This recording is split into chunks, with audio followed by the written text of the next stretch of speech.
Alt-right neo-Nazi white supremacist and anti-Semite Richard Spencer has endorsed Joe Biden for president. And no, I did not make that up. That actually happened. Unless the world and my imagination have now changed places, which at this point is a distinct possibility. In a speech he delivered in make-believe German while goose-stepping back and forth in front of the mirror in his underwear, Spencer said, quote, "Speaking as a hateful racist slimeball, I have to admit Donald Trump has been a big disappointment to me. I was repeatedly assured he was the worst bigot ever sent to the Oval Office, and instead he created more jobs for black people than any president before him. I was excited when I heard he said there were good people in the white supremacy movement, but it turned out that was just another lie. Meanwhile, Joe Biden and the Democrats have inspired an entire movement that burns down black neighborhoods, denigrates black people in authority, and is even attempting to defund the police, which is sure to get way more black people killed. And I'm thinking, whoa, doggy, that's a party I want to belong to. I mean, the Democrats are the party of Linda Sarsour, Ilham Omar, and Rashida Tlaib. Man, I have swastikas tattooed on my private parts, and I don't even consider myself worthy to be in that company. When it comes to hating Jews, I'm just a lowly neo-Nazi. I can only dream of one day becoming a Democrat," unquote. After his speech, while enjoying a glass of milk with after his speech, while enjoying a glass of milk with the centers of some super stuffed Oreos, Spencer reflected on his disappointment with the Trump administration, saying, quote, "When they told me Trump would be worse than Hitler, I really got my hopes up. I should have known. They say that about every Republican, and in the end, they just break your heart," unquote. Spencer said he did not think Joe Biden would unleash a Holocaust, but he added, "You've got to start somewhere." Trigger warning, I'm Andrew Klavan, and this is The Andrew Klavan Show. I feel hunky-dunky, life is tickety-boo. Birds are winging, also singing hunky-dunky-doo. Ship-shaped, ipsy-topsy, the world is zippity-zing. It's a wonderful day, hurrah, hooray! It makes me want to sing. Oh, hurrah, hooray! Oh, hooray, hurrah! All right, we are back again, laughing our way through the fall of the Republic. If we can finish the show before that happens, we'll be happy. Please go on YouTube and subscribe to the Andrew Klavan YouTube channel. We really need you to do this because if you don't, we have to come to your house and, commit acts of vandalism, and we don't like doing that. So please subscribe and leave a comment. And if the comment is like this far above brain dead, we will consider it to have raised the level of conversation on the show, and we'll read it out loud. Today, Ben Wells has asked, he says, "I wonder if Klavan's wife knows who he's talking to up there in the loft every weekday." Probably not. I'm not sure she cares. It's like, she's just glad I'm out of the way. It's like, just keep him away from me. I don't care. So the more I think about this, I've been thinking a lot about conservatives and where we stand. And I think conservatives too often make the mistake of confusing effects with causes.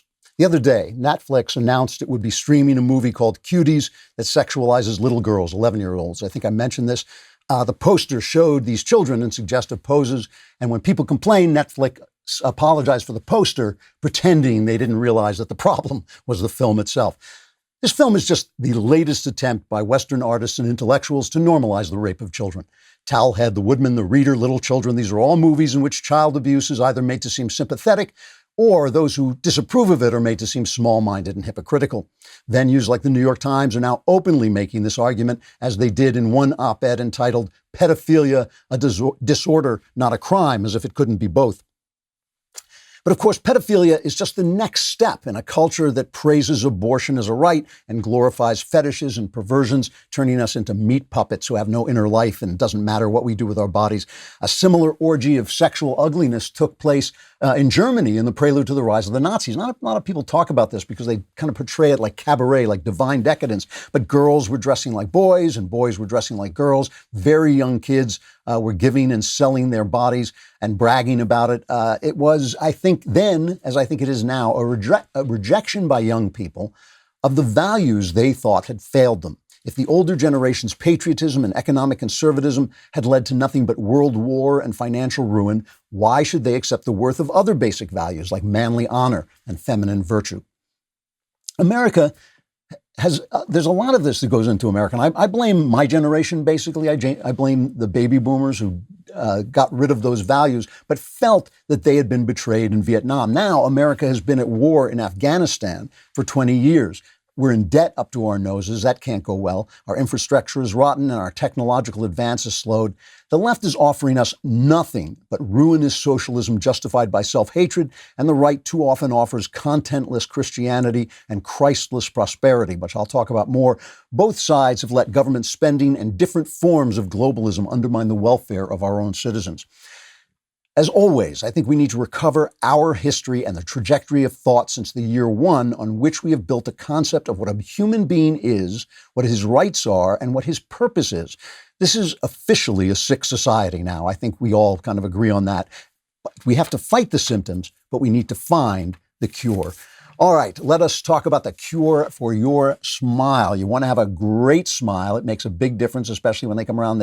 Everybody takes those selfies. You want to really look nice. Candid can help. Candid clear aligners are comfortable, removable, totally invisible. Unlike wire braces, you can transform your smile without anyone noticing. Your treatment is prescribed and monitored remotely by a licensed orthodontist who's an expert in tooth movement. Candid only works with orthodontists, never just general dentists like some other companies do.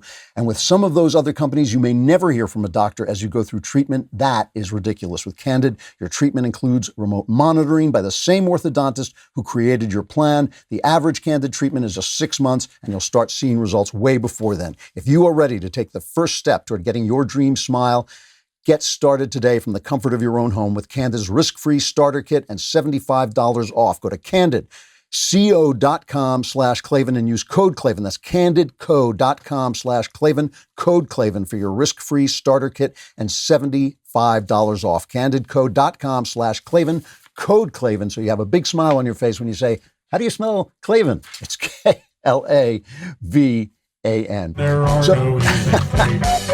So the RNC has started its convention. They officially nominated Donald Trump, and some really big differences in tone, I think, between this convention and the DNC. Our guys put together a little montage of DNC attitudes. This is cut number one. Jesus will say, America, if you don't get your act together, you may well go to hell. You may rise or kneel if you are able, per your preference. This future that we all want, that we're all trying to build, really is about the destruction of colonization, white supremacy, and capitalism. I know when my son was murdered, there was a big uprising, but then it settled down. We can't let things settle down. Amid a national reckoning on racial injustice in this country, communities from Boston to Portland and everywhere in between are rising up. A movement striving to recognize and repair the wounds of racial injustice, colonization, misogyny, and homophobia. Folks who know they cannot win fair and square at the ballot box are doing everything they can to stop us from voting. So you're seeing an America that's intrinsically wrong, intrinsically damaged from the DNC. The Republicans see the Democrats as the threat, which is normal in politics. You're supposed to see the other party as the threat, but the Democrats see America itself as the threat. And the other difference is that Trump has remade the Republican Party into the party of the working man and woman. This wasn't always true. Unions used to be the big appeal of the Democrats. They still are, but they don't help.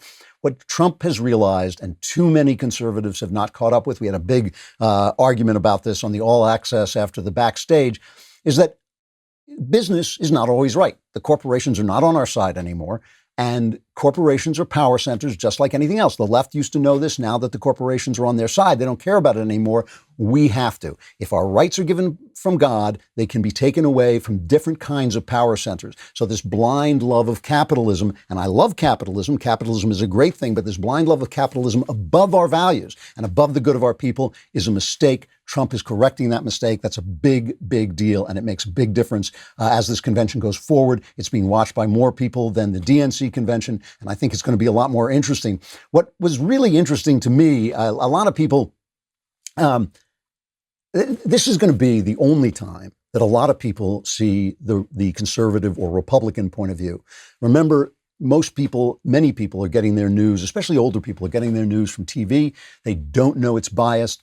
Young people don't know it's biased. I had a young person say to me just the other day, kind of outraged. What do you think? The New York Times is going to lie to me? The New York Times? Almost every word in the New York Times is a lie by omission or commission. The way they frame their stories is absurd. Their spreading of terror, the way they misuse statistics in dealing with the China flu, all these things. So this is going to be the one time that people get to see somewhat unfiltered. If they're just watching, especially on C-SPAN, if they're just watching what the Republicans are saying, this is the only time they'll get to see this. So the politicians came out and they did a good job. Nikki Haley did a good job. And one of the themes of the first day was countering this constant barrage of you're racist, you're racist, you're racist. So Nikki Haley said America is not racist, cut 15. In much of the Democratic Party, it's now fashionable to say that America is racist. That is a lie. America is not a racist country. This is personal for me. I am the proud daughter of Indian immigrants. They came to America and settled in a small southern town. My father wore a turban. My mother wore a sari. I was a brown girl in a black and white world. We faced discrimination and hardship, but my parents never gave in to grievance and hate. She was immediately brought on by George Stephanopoulos, the man who helped silence women abused by Bill Clinton, and on the network that helped silence the Jeffrey Epstein story while Hillary Clinton was running, just so you remember. And, Stephanopoulos said, what have you people done to, what has Trump done to get rid of the hatred that we've spread by misquoting him? And, she pointed out that he's created the lowest unemployment for African Americans and Hispanics. And she said that didn't happen under Obama Biden. It happened under him. More funding for historically black colleges, criminal justice reform, all these things that he has actually done, while the press has taken the fact that he is a loudmouth guy and taken everything out of context. Tim Scott, also excellent speech. These were the two best of the politicians, of the pros in the lineup. He talked about his own personal journey, his family's journey, is cut 18. My grandfather's 99th birthday would have been tomorrow. Growing up, he had to cross the street if a white person was coming. He suffered the indignity of being forced out of school as a third grader to pick cotton, and he never learned to read or write. Yet, he lived long enough to see his grandson become the first African American to be elected to both the United States House and the United States Senate in the history of this country. Our family went from cotton to Congress in one lifetime. And that's why I believe the next American century can be better than the last. Now, that is a different message than Kamala Harris, who has the same story to tell and has told the same story and is now a vice presidential candidate in this country. The same story to tell, but it believes that the country is inherently racist all the same. What they are saying, what the Republicans are saying, is that, nobody denies that racism exists. Nobody denies the history of racism specifically in this country, though because this country is more multi-ethnic than other countries, it's going to have more problems. And there was, of course, the Democrat Jim Crow laws that the Democrats kept fighting for all those years because the Democrats lost their slaves in the war against the Republicans called the Civil War, that the country still, we live in time, the country moves forward into its ideals and has moved forward dramatically in Tim Scott's lifetime, in my lifetime, certainly. And this is an important thing. And then there's the personal thing about Donald Trump himself. It's really interesting to me that even John Bolton, who did everything he can to discredit Donald Trump, who obviously hated Donald Trump, when asked if Trump was a bigot, said, no, he's not. I never saw that. Herschel Walker, football player, friend of Trump's, he says the same thing. This is cut number 10. It hurt my soul to hear the terrible names that people call Donald. The worst one is racist. I take it as a personal insult that people would think I've had a 37-year friendship with a racist. People who think that don't know what they're talking about. Growing up in the Deep South, I've seen racism up close. I know what it is, and it isn't Donald Trump. This is important. Donald Trump has been a guy who's been awarded prizes from the NAACP. He's been friends with all of the civil rights workers, even some that I don't like. He's been friends with Jesse Jackson and things like that. And the guy clearly is not on a racist agenda. It's obvious that he's not. He's obviously racially insensitive, which personally, I wish we could bring back a little racial insensitivity. Being absolutely honest about this, I think that we should tease each other. I think that we should say things to each other, make jokes about each other. I think that alleviates tensions. It adds to tensions to cut off the natural interchange of people, especially among men. I'll just say that, especially among men. I think men have a tendency to tease each other, to insult each other, to make jokes about things that they're not supposed to make jokes about. I think that silencing that, making sure you get fired for that, actually makes things worse. Are you supposed to like a guy when you're not allowed to kid around with him? Are you supposed to like a guy when you can't hit him, insult him like you insult all your other friends? If I insult Knowles, but I can't insult Black Knowles, does that make me more friendly with Black Knowles? No. Obviously it doesn't. Obviously those insults are ways that men talk. So I'd like to see more racial insensitivity. And Trump exemplifies that. He exemplifies a guy who's trying to fix things. Trump is just a fixer. That's all the only way he sees himself.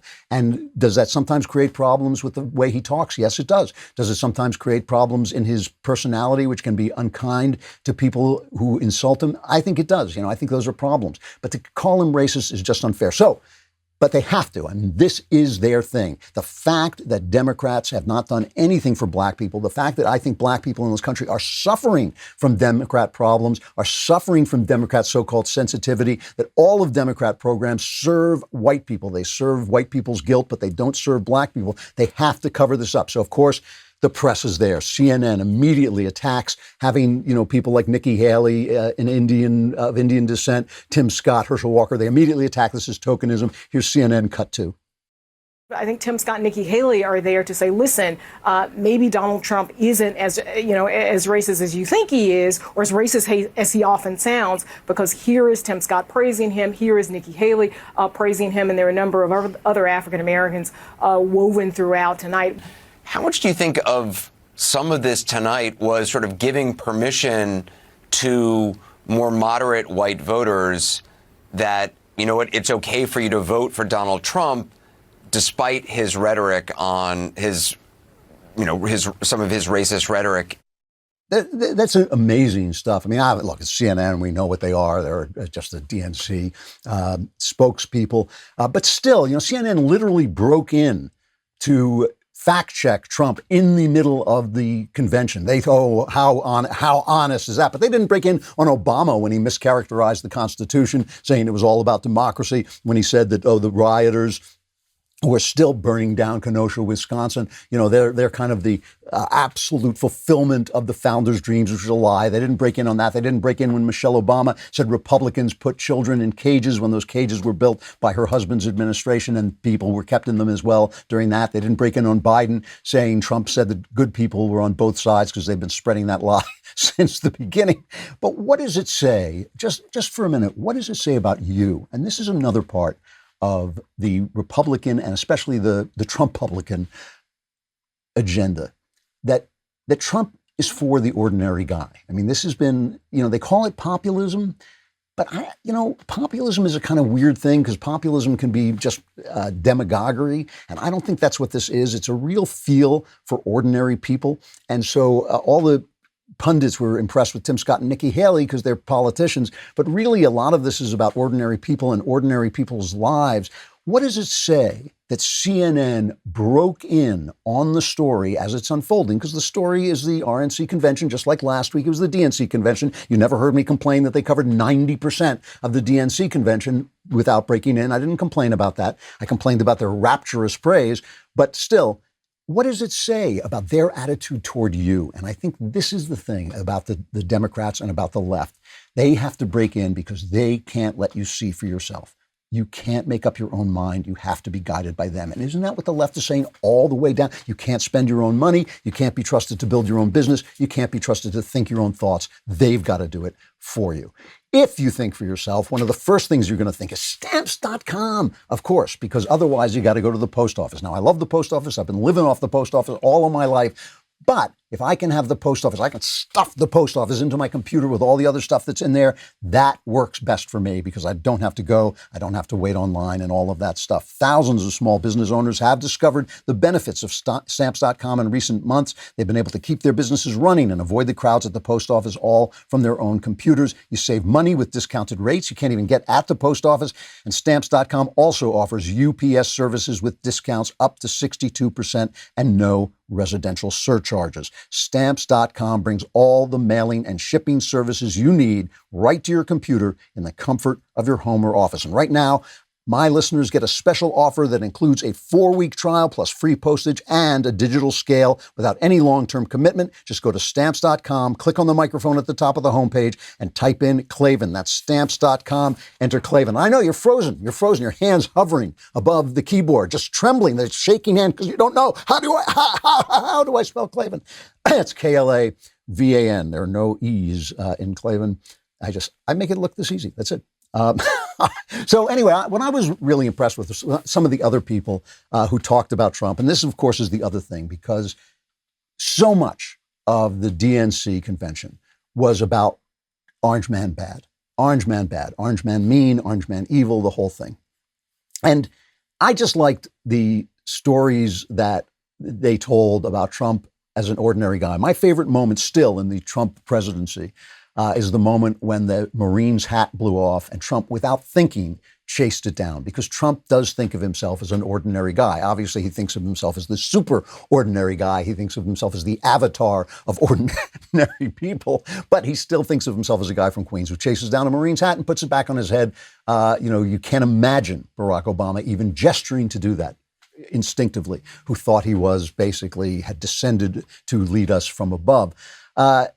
Jim Jordan made a really nice speech. He gave a talk about, at one point, about a state wrestling champ who was his nephew, who died tragically, really tragic story, died in a car accident.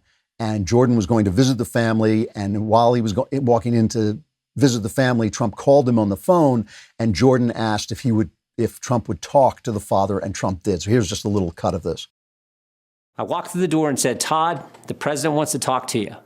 For the next 5 minutes, family and friends sat in complete silence as the president of the United States took time to talk to a dad who was hurting.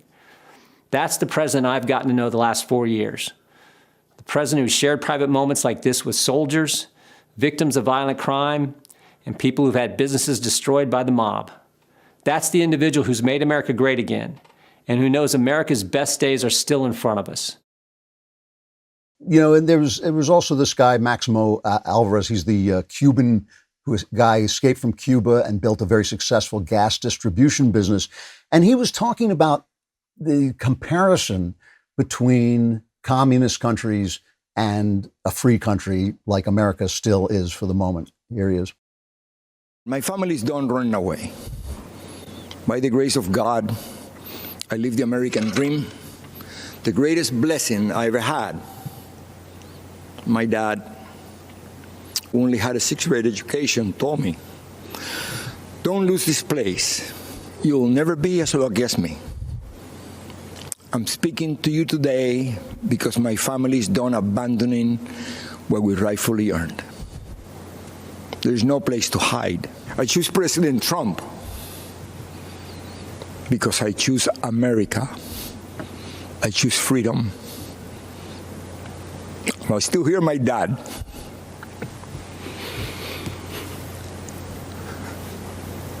There is no other place to go. I find that very moving because this is a story that Ronald Reagan used to tell, where he said to a Cuban refugee, I believe it was a Cuban refugee, "You're very lucky." And the refugee said, "No, I was lucky because I had some place to go. If this place goes, you have no place to go." And that's true. This is an island of freedom still. And, I'm watching this thing in Kenosha, this Jacob Blake, the guy who was shot, and there's a new angle of the video where it looks like the guy is holding something in his hand, could be a knife, I don't know.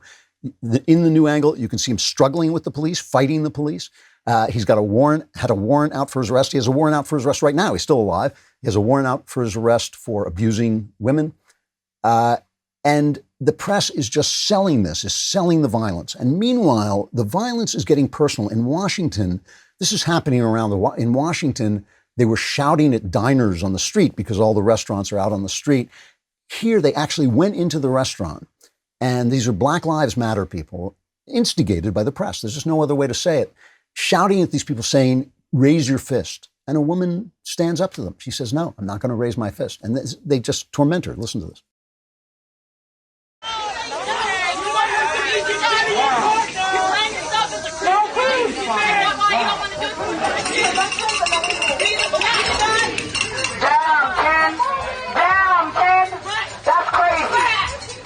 Put your mask on now, huh? Mother. Pasty piece of shit.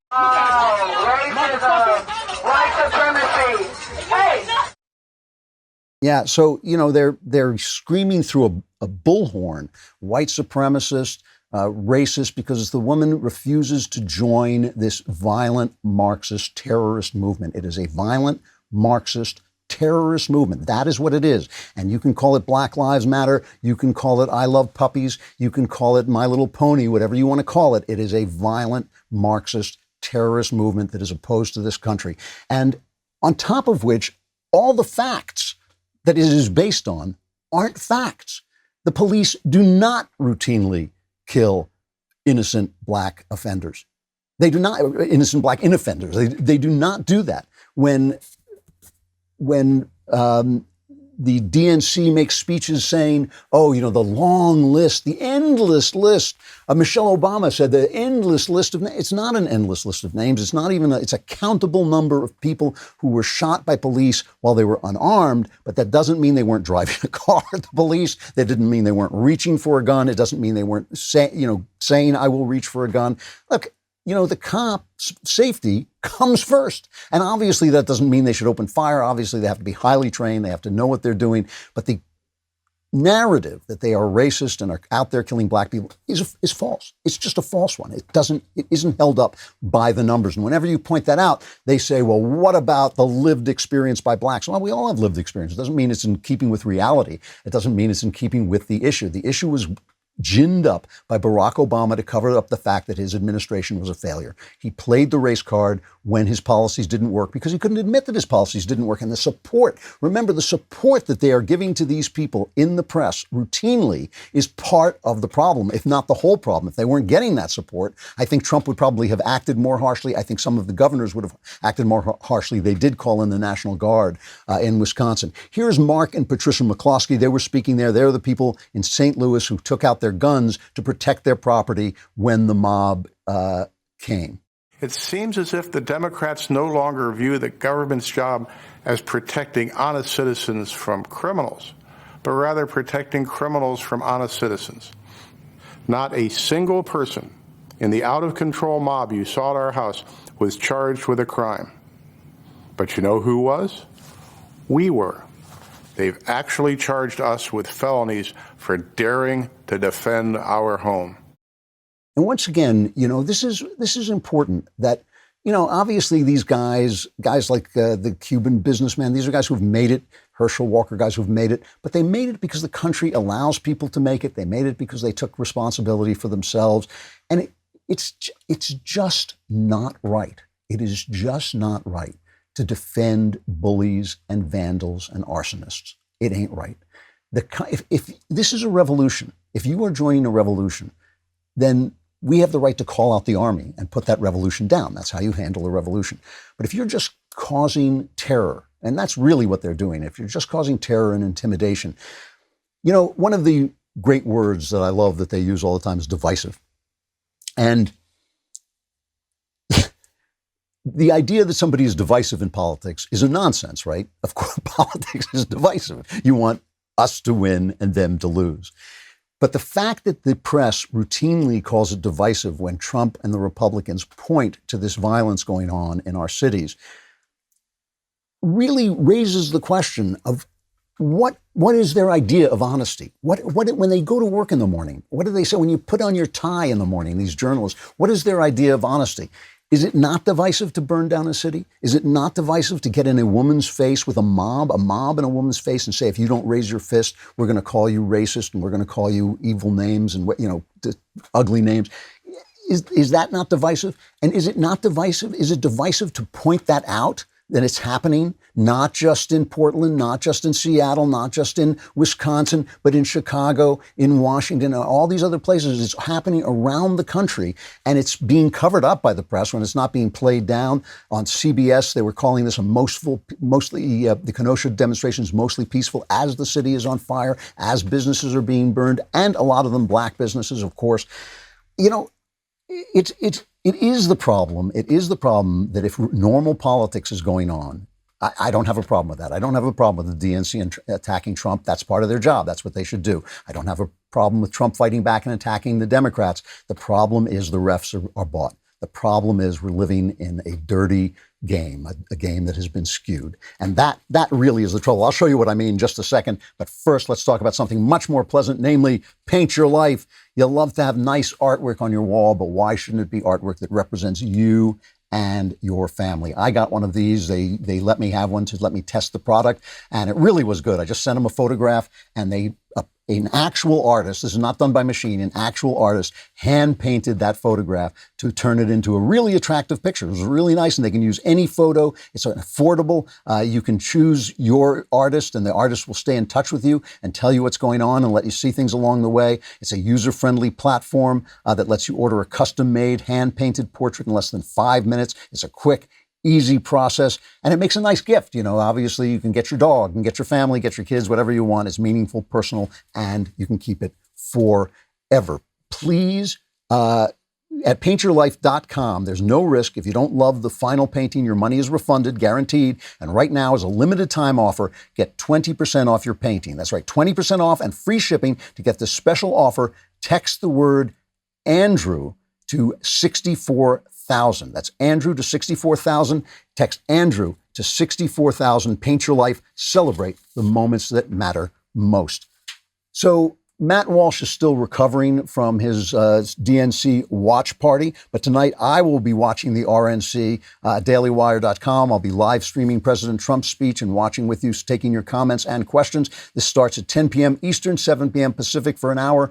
I'll be there, just looking at the TV and wishing I were doing something else, but at least you'll be there too, and so we'll all suffer together. Sign up for your all-access membership at dailywire.com/Klavan with coupon code ACCESS to get 20% off your membership. You not only get these all-access meetings with us, you get the 2 leftist tears tumblers. What else do I need to say? Once you get 2 leftist tears tumblers, and also all kinds of access to the site. Sign up. Let me give you that again. It's dailywire.com/Klavan, coupon code ACCESS. It's KLAVAN.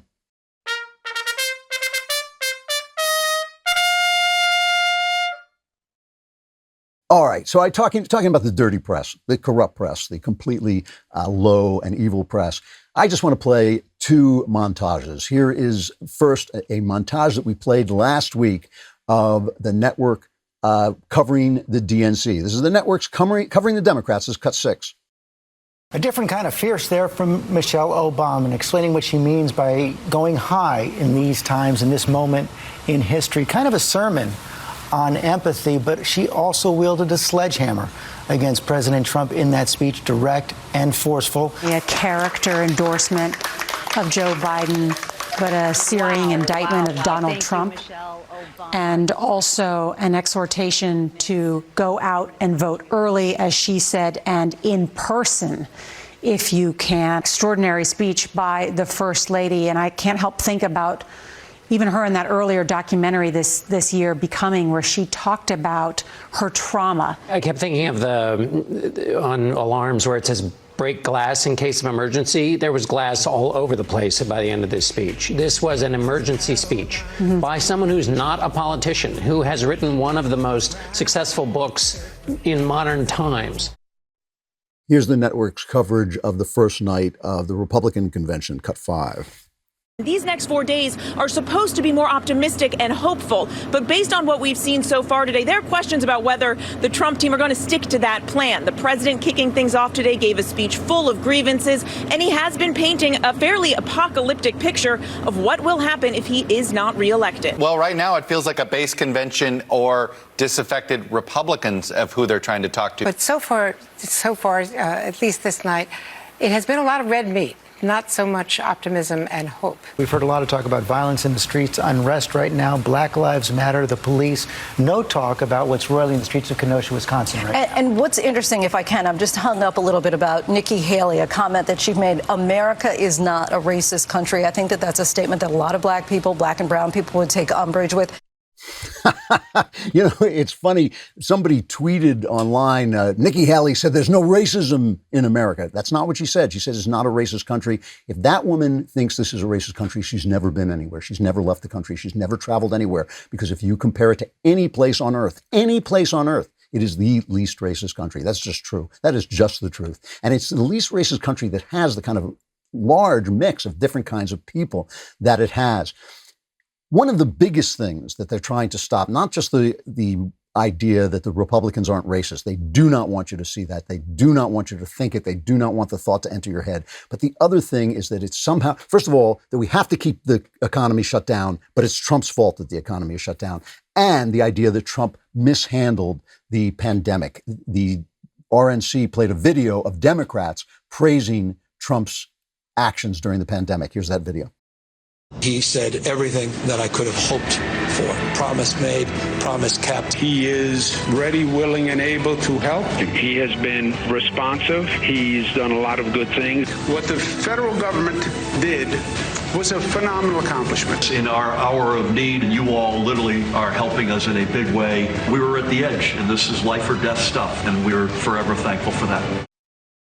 So this has driven the press insane. The New York Times has just become this petty hate site. It's not even a big hate site. It's just petty, evil, nastiness. So Trump had the FDA give emergency approval to that plasma treatment. The New York Times headlines the fact that in Hong Kong, one person has been found who seems to have re-succumbed to the flu. So maybe those antibodies don't work so well after all. They actually had another headline today saying that the statistic that this treatment saved 35% of the people, it actually helped resulted in 35% fewer deaths, about a third fewer deaths, that this was totally untrue. It was 20% fewer deaths. Well, there are many different studies, some 50%, some 20%, of various reliability. But that's the whole point of an emergency clearance from the FDA. We haven't had time to do the testing. They are getting out of the way. They're cutting red tape so we can get more help to more people. Hopefully, if it works, if it doesn't,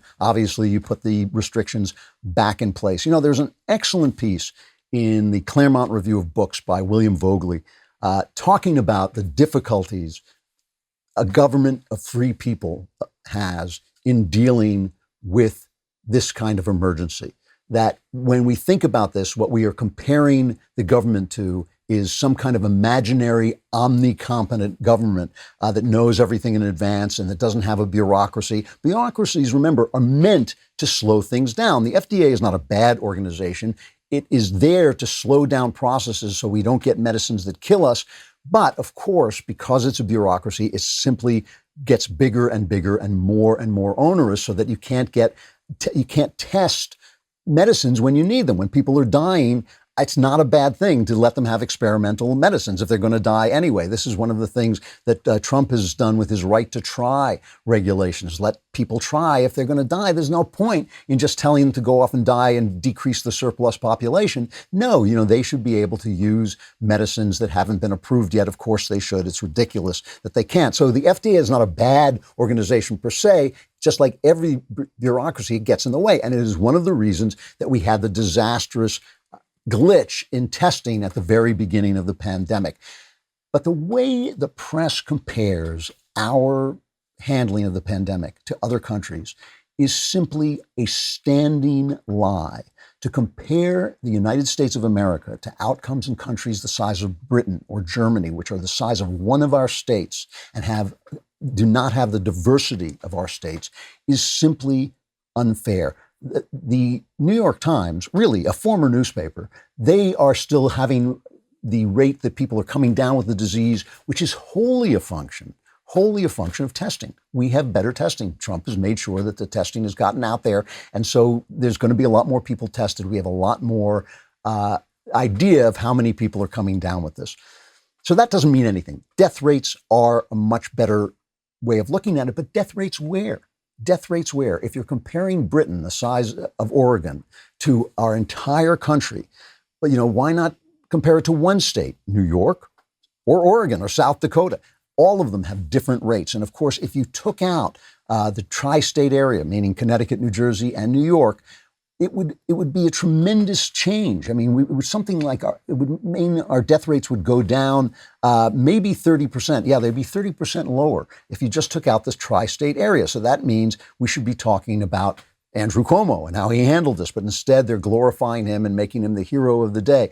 They also have this thing they do, which is just awful. I got this off Just the Facts Daily, where they have been selling this narrative that conservative states, Republican states, which have a tendency to want to reopen. They understand the economy is just as big an issue as the disease. They have a tendency to want more freedom, to not want mandates on masks. The press has been selling the narrative that they are doing worse under the Chinese flu than blue states, which is the opposite of the truth. Just the Facts quotes a bunch of different headlines. In Arkansas, home to Trump sycophant Senator Tom Cotton, a debacle is unfolding, says the Washington Post. Americans didn't fail the COVID-19 test. Republicans did, says Paul Krugman of the New York Times. Republicans continue to peddle denial for political reasons. The Miami Herald, if coronavirus has revealed anything, it's that proud ignorance and do-nothing dangerous is largely a Republican problem. That's Jill Filipovic at CNN. But the fact is that the death rates in red states are better than the death rates in blue states. Florida is doing much better. Georgia doing much better, and their economy doing much better. Remember, Georgia was the poster child for evil Republican governance. And there's something else about this, too. And this is what I want to get back to, this idea that Trump has reformed the Republican Party into the working man's party. This was not true before, and is something that other conservatives have not caught up to. Conservatives consider themselves the party of small businesses and of business. And basically, they don't want to do anything that affects business. But that's ridiculous. Business is a power center. Carol Markovits at the New York Post writes, throughout this crisis, she's in New York, so she says, we've seen a division. One group, the pajama wearers, can work from home indefinitely, never leaving their couches. They happily collect their checks and spend their time smug in the satisfaction that they have handled this pandemic flawlessly. They bake bread. They buy a Peloton bike. They should get an Echelon. It's cheaper, but never mind. They post Instagram pictures of sunrises from vacation homes. They're happy to listen to every backward directive from elected officials. They haven't suffered like their fellow New Yorkers. The second group has either worked through the lockdown or had sleepless nights wondering if their business will ever reopen. They've contended with ever-changing rules, ever-deferred opening dates, and constant attacks on their livelihoods. Like everything the Democrats do, they serve their terror narrative serves the elite. It serves the elite. And that, I mean, to me, that is the whole thing, that this whole message that's coming across from the Republicans, that they are there for the people and Trump is for the people, despite his bumptious personality. I just have to end with one thing, one quick point. This nonsense post office thing that I don't even want to cover, that the post office is somehow a conspiracy. Postmaster General DeJOY is testifying on Capitol Hill. In 30 seconds, he destroys the entire narrative they've been selling about him. Play this clip. I did not direct the removal of blue collection boxes or the removal of mail processing equipment. Second, I did not direct the cutback on hours at any of our post offices. And finally, I did not direct the elimination or any cutback in overtime. I did, however, suspend these practices to remove any misperceptions about our commitment to delivering the nation's election mail. Any further assertions by the media or elected officials is furthering a false narrative to the American people. Do you think the Democrats would further a false narrative? This thing is falling apart. It's just falling apart. So listen to Nancy Pelosi panic and up the rhetoric. Sadly, the domestic enemies to our voting system and our honoring our Constitution are right at 1600 Pennsylvania Avenue with their allies in the Congress of the United States. They're doing everything they can, suppress the vote with your actions, scare people, intimidate by saying law enforcement will be there, diminish the role of the postal system in all of this. It's really actually shameful. Enemies of the state. Enemies of the state. The Republican Party and the president are enemies of the state. They are domestic enemies. Remember, they have to defend the Constitution from enemies, foreign and domestic. She says these are you and I are the domestic enemies. It's not divisive, not too divisive. Hey, I forgot to say that the mailbag is tomorrow. No wonder I forgot to say it. I forgot what it's called. The mailbag is tomorrow. Subscribe to dailywire.com. Send me your questions, whatever you want to ask about your personal life, religion, politics. All my answers are guaranteed 100% correct and will change your life. Maybe for the better. You'll have to tune in tomorrow. I'll be here. I'm Andrew Klavan. This is The Andrew Klavan Show.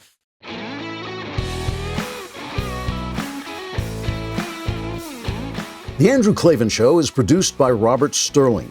Executive producer, Jeremy Boring. Technical producer, Austin Stevens. Our supervising producer is Mathis Glover. Assistant director is Pavel Wadowski. Edited by Adam Sayevitz. Audio mixed by Robin Fenderson. Hair and makeup, or head and makeup, by Nika Geneva. Animations are by Cynthia Angulo. Production assistants, McKenna Waters and Ryan Love. The Andrew Klavan Show is a Daily Wire production. Copyright Daily Wire 2020. You know, the Matt Walsh Show, it's not just another show about politics. I think there are enough of those already out there. We talk about culture because culture drives politics and it drives everything else. So my main focuses are life, family, faith. Those are fundamental, and that's what this show is about. I hope you'll give it a listen.